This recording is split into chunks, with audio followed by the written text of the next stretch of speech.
What's going on, people? Welcome back to the Nick J. Francis channel once again. Arsenal 4, Leicester City 2. And listen, there's so much to talk about in this game. I don't want to make this match reaction too long, but there's so much to talk about. I think game of two halves, do you know what I'm saying? A game that everybody always talks about, game of two halves, and that's exactly what we had today. The first half was absolutely brilliant. At halftime, I was doing a stream for the game. At halftime, I said, you know what, we should win this game 5-0. We had so many opportunities. We went in 2-0 up at halftime. We should have easily been 3, maybe even 4-0 up. We had plenty of chances. They couldn't really get near us. They were going long. Saliba was dealing with Jamie Vardy perfectly fine for the most part. And that's really all they had. But I identified something at halftime. I'm not saying I know everything about football, but I said there's no way Steve Cooper sends this team out here to do exactly what they just did in the first half. There's no way. Like, if you look at our midfield, yeah, we've got Partey. He's got no legs, sitting at the base of the midfield. Trossard is pushing up. Declan Rice is sometimes pushing up as well, not offering a lot of protection. There's not a lot of legs in that midfield between Partey and Rice. There's not. So I said, listen, Steve Cooper is probably going to send out his team and try to occupy that midfield and add more legs. Don't be surprised, and it's on the stream, you can go check it. Don't be surprised if we see Leicester's midfield and Leicester's attackers, rather than picking up the ball and sending it long straight away, don't be surprised to see them pick the ball up and drive forward with the ball. Don't be surprised to see them carry the ball forwards. And that is exactly what happened. The first action of the half, they get the free kick. James Justin gets a header onto it. It comes off the face of Havertz, and it's a goal, right? Bit of a freak mistake. And then the second goal, the cross again. They drive the ball all the way up. I think it's Mavdidi, rather than just hoofing it long, which he was doing first half. He's driving it down the byline and then getting across the way. And what a finish it was from James Justin. I think he was absolutely superb today. Got to give him a big shout out because it was a brilliant performance from him. But I put that on Arteta. Us going down from 2-0 to 2-2, I put on Arteta for being, maybe naive isn't the right word, but for not being able to calculate and see what Steve Cooper was probably going to do. I think we should have been better prepared for them to come out and play that style of football. And I was really, really disappointed at Arteta as we got into the 80th minute and the 85th minute. I was really annoyed and really disappointed that he hadn't identified that was going to be the area, right? And I was pretty pissed off, I can't lie. Then we see, then we get it back, right? And when we see the subs coming on, I'm just looking at the subs that we made now, by the way. So sorry, that's why I'm looking at my the game. Then we made the subs. When Raheem Sterling comes on for Martinelli, I was confused. I didn't really like that sub. Martinelli had a goal, he had an assist, he was growing in confidence. This felt like a game he needed to get that confidence back. I wasn't a big fan of that substitution. We then sacrificed Partey, who was our only real defensive protection. And at the time, Leicester were doing really well to go long. We put on Nwaneri, who's obviously not very experienced. I wasn't a fan of that substitution. So I thought, what the hell is Arteta doing with these substitutions at the time? And my God, was I wrong. Sterling still needs to show me a little bit more. I'll give him a bit of grace, he's bedding in. But the Nwaneri substitution was inspired. He was brilliant. He helped shift the momentum. He didn't get a goal, he didn't get an assist. But for those of you that don't watch games, there was a time in the game when Leicester were growing in confidence and putting attacks together and putting runs for our midfield, and we were struggling a little bit.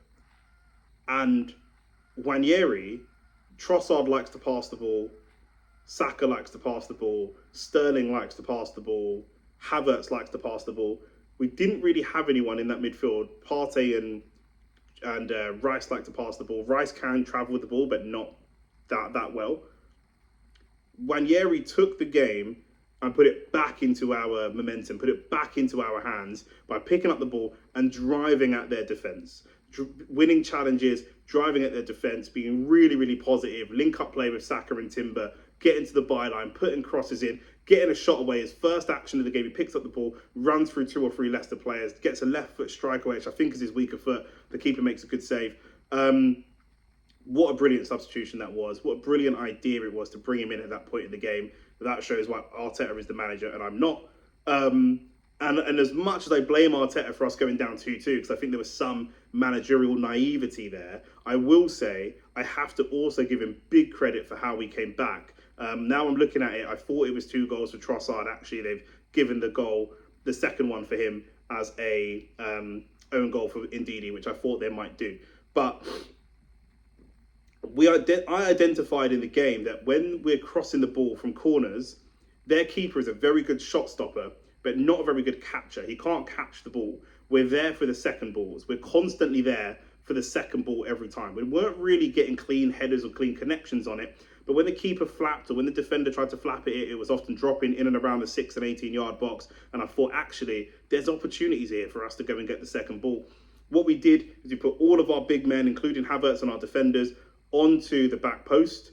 They occupy the space of the defenders, and the ball comes right over and allows Trossard to put it either back across and again look for a second ball, right? So either he's going to look to, because the goal that he scored, or the deflected goal for Ndidi, that wasn't a shot.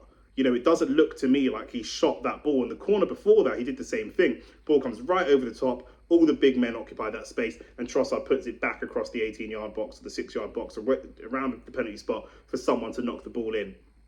I saw him do it, and I thought, is this a strategy or is that a one-off? Because we're used to seeing our big men going for it, and I think maybe the thinking was that we're so well known for our corners now, a lot of teams are going to set up defensively to deal with that, so we're going to try something different. And I saw it, I wasn't sure if it was part of a plan or not, but it looks like it was, because we did it again, and Trossard puts the ball just into a danger area exactly for that reason. Maybe we get a goal, maybe we get a corner, maybe we get an own goal. We really don't care. You know, put it back into that danger area and let things happen. And that's exactly what he did.